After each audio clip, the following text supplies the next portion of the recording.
So you've been thinking about the Porsche Panamera, but you just can't shake the feeling that it doesn't offer enough screens. Well, today we're out in something that has not one or two, but 1, 2, 3, 4, 5, 6, 7, 8, 9, 10, 11 screens. Because...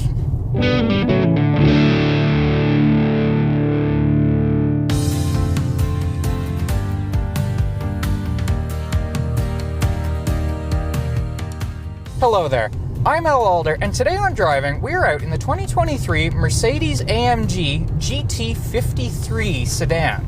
The E-Class based sibling to the mighty GT Coupe, this AMG is a bit of an odd creature, but once you get it figured out, it becomes an unexpected delight. The AMG GT 53 is Mercedes' answer to the Porsche Panamera.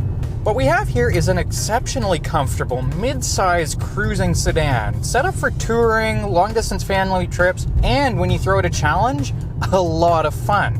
It's not quite a sleeper, make no mistake, this thing looks like there's something going on. But it's not quite so brash and loud and exhausting as some of those other hot peers. The GT53, which is the mid-range in the global lineup, but the only version of this car available in Canada, is a middle path supercruiser. You won't find a fire-breathing, crackling V8 in the front of this car. Instead, the GT53 equips a 3-liter Mercedes inline-6 engine with a big turbo for the top end, a little electric supercharger for the bottom end, and 48-volt mild hybridization for efficiency and torque infill. This means that you get a reasonably efficient, surprisingly quiet powertrain, but one that nets you 429 horsepower and 384 pound-feet of torque. It's a good bit of power, and thanks to all-wheel drive and the sticky traction of Pilot Sport 4S's, it puts it down for acceleration in 4.1 seconds. For perspective, that's the acceleration you get from an 800 horsepower Dodge Hellcat, and yet you could do that without really upsetting your passengers in here. An air-ride suspension system offers an incredibly smooth ride. Every time I get in another new Mercedes, I'm stunned by just how far they continue to advance. Even with these low-profile tires and 21-inch wheels, bumps and undulations that I brace for end up being non-events. That said, it's no squishy slouch either. That active damping recalibrates every 50 milliseconds. What that means for you as a driver is that it's soft when you need it to absorb the impacts, but still plenty firm when you want to lean in and reduce body roll.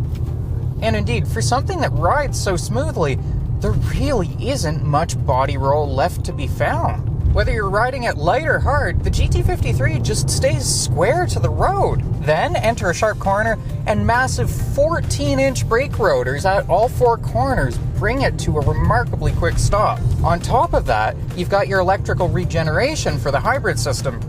The result is something that accelerates in a hurry without you even noticing, that corners in a hurry without really punishing you, and that brakes in a hurry without ever leaving you making a sweat.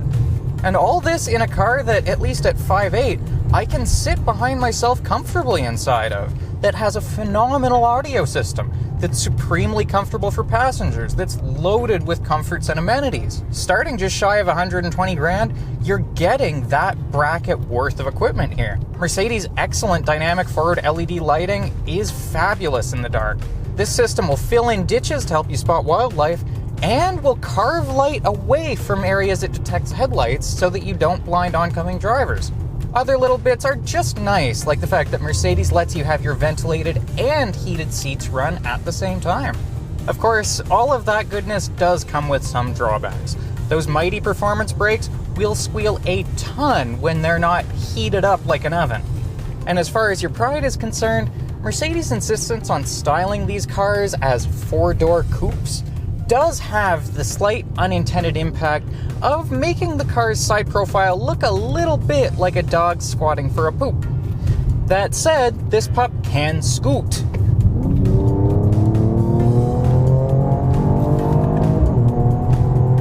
Thanks to the mild hybridization and that twin-charged power, this thing just pulls. And as you likely didn't really hear on the audio there, it does it without you even hearing it from within the cabin. Adding to the eeriness of all this, Those 3 layers of torque infill mean that acceleration comes with an almost EV-like linearity and smoothness. Now, like an EV, the thrill of that acceleration does come with an asterisk. Set the car to a sporty drive mode and hit the pedal from a standstill, and you're really gonna feel it pick you up. That said, it doesn't offer quite the same satisfaction when pulling from highway speeds. The AMG GT53 sedan ticks a lot of boxes, and if you've already got a silly toy in the garage, this practical, usable sedan still ticks a lot of the enjoyable performance boxes for the day-to-day.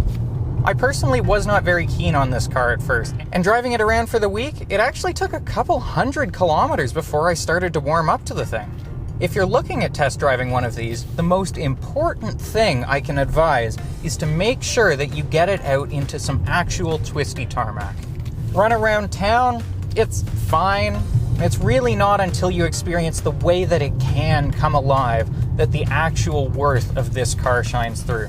And now, having spent that time, even that little scooting butt can't get me out of these bends.